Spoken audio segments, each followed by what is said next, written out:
Hello guys, আসসালামু আলাইকুম। আজকে তৈরি করব 2টি আলু এবং 1 কাপ ময়দা দিয়ে মজাদার স্বাদের অজানা একটি রেসিপি। আশা করছি ভিডিওটি ভালো লাগবে। ভালো লেগে থাকলে অবশ্যই ভিডিওতে like, comment, share and subscribe করে দেবেন। পাশে থাকা বেল আইকনটি অন করে দেবেন যাতে নেক্সট ভিডিওটি সর্বপ্রথম আপনার কাছে পৌঁছায়। তো চলুন ভিডিও শুরু করা যাক। আজকে দেখাবো আলু এবং আটা দিয়ে সহজ একটি রেসিপি।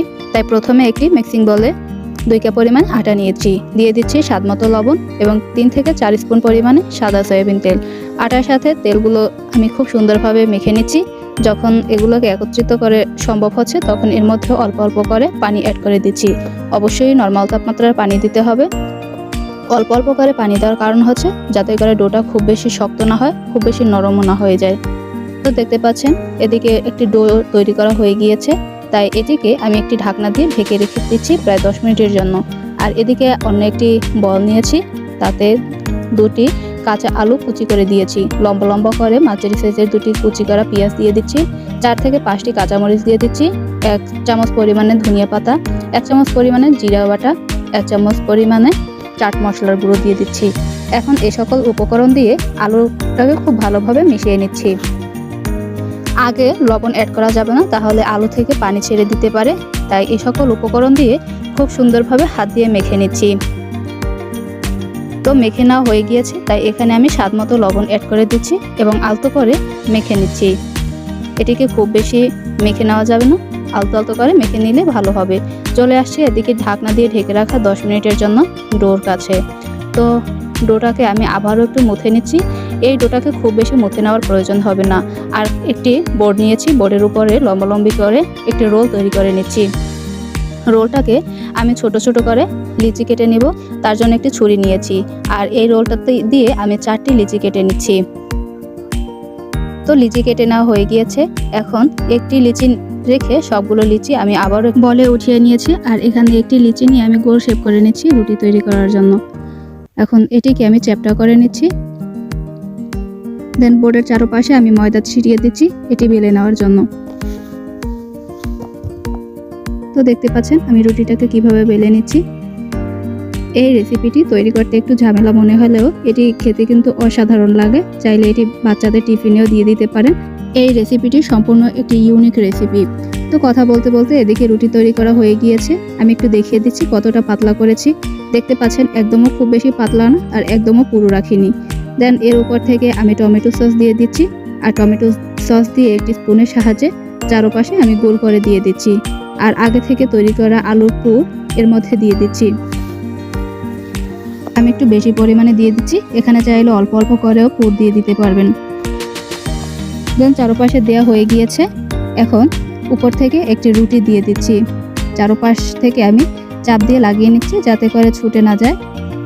দেন আবারও একই প্রসেসিংয়ে প্রথমে টমেটো সস আর তার উপরে আলুর পুর দিয়ে চারপাশে আমি একটু পানি দিয়ে লাগিয়ে দিচ্ছি যাতে করে রুটিটা খুলে না যায়। এক এক করে 4টি রুটি দিয়ে আমি এটাকে তৈরি করেছি। এখন এগুলোকে আমার সিদ্ধ করতে হবে, তাই একটি স্টিমার নিয়েছি আর স্টিমারে হালকা তেল দিয়ে একটু মালিশ করে নিচ্ছি। তৈরি করা রুটিটাকে আমি দিয়ে দিচ্ছি। আগে থেকে গরম পানি দিয়ে রেখেছি রাইস কুকারে। এখন এগুলোকে ভাপে দেওয়ার জন্য আমি 10 মিনিট পর্যন্ত অপেক্ষা করছি রাইস কুকারে দিয়ে। দেন 10 মিনিট পর হয়ে গিয়েছে, তাই উঠিয়ে নিয়েছি। এখন এই রুটিটা ঠান্ডা হওয়া পর্যন্ত অপেক্ষা করেছি। ঠান্ডা না হলে অর্থাৎ গরম অবস্থায় কোনোভাবেই কেটে নেওয়া যাবে না, তাহলে থেতলিয়ে যেতে পারে। দেখতে পাচ্ছেন পিজার মতো করে আমি কেটে নিচ্ছি। এই রেসিপিটি চাইলে আপনারা এভাবে স্টিম করেও খেতে পারবেন। এটি খেতেও মন্দ লাগে না, কিন্তু আমি এগুলোকে একটু ভেজে নিব। তাই আবারও অল্প পরিমাণ অর্থাৎ হাফ কাপ পরিমাণে ময়দা দিয়েছি 1 চা চামচ পরিমাণ লাল মরিচের গুঁড়ো এবং স্বাদমতো লবণ। এখন ময়দার সাথে এই সকল উপকরণ মিশিয়ে এর মধ্যে পর্যাপ্ত পরিমাণে পানি অ্যাড করে দিচ্ছি।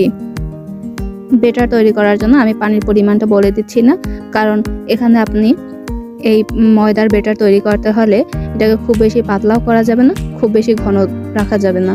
তো দেখতে পাচ্ছেন আমি কিভাবে পানি অ্যাড করে দিচ্ছি আর কিভাবে বাটার তৈরি করে নিচ্ছি। বেটার কতটা পরিমাণে ঘনত্ব করেছি দেখতেই পাচ্ছেন। তো এদিকে তৈরি হয়ে গিয়েছে, তাই আগে থেকে তৈরি করা রেসিপিটি আমি এর মধ্যে ডুবিয়ে নিয়ে চারপাশে আমি বেটার দিয়ে দিচ্ছি।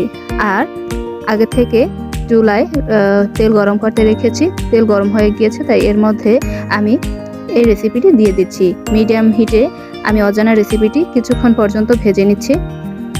এটি ভাজার সময় খেয়াল রাখবেন যেন চুলার আঁচটা মিডিয়াম থাকে, তা না হলে এই রেসিপিটি ক্রিস্পি করে ভেজে নেওয়া যাবে না, অর্থাৎ ভিতরে নরম নরম থেকে যেতে পারে। ক্রিস্পি না হলে এটি খেতে আমার কাছে পার্সোনালি খুব বেশি ভালো লাগে না, তাই আমি মিডিয়াম হিটে এই রেসিপিটি খুব সুন্দরভাবে ভেজে নিচ্ছি। দেখতে পাচ্ছেন পছন্দ মতো কালার হয়ে গিয়েছে।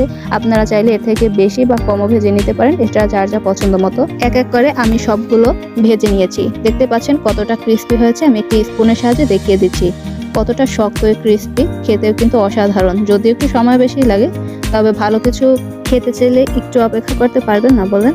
তো তৈরি হয়ে গিয়েছে আজকের রেসিপিটি দেখতেও কিন্তু অসাধারণ, তাই না?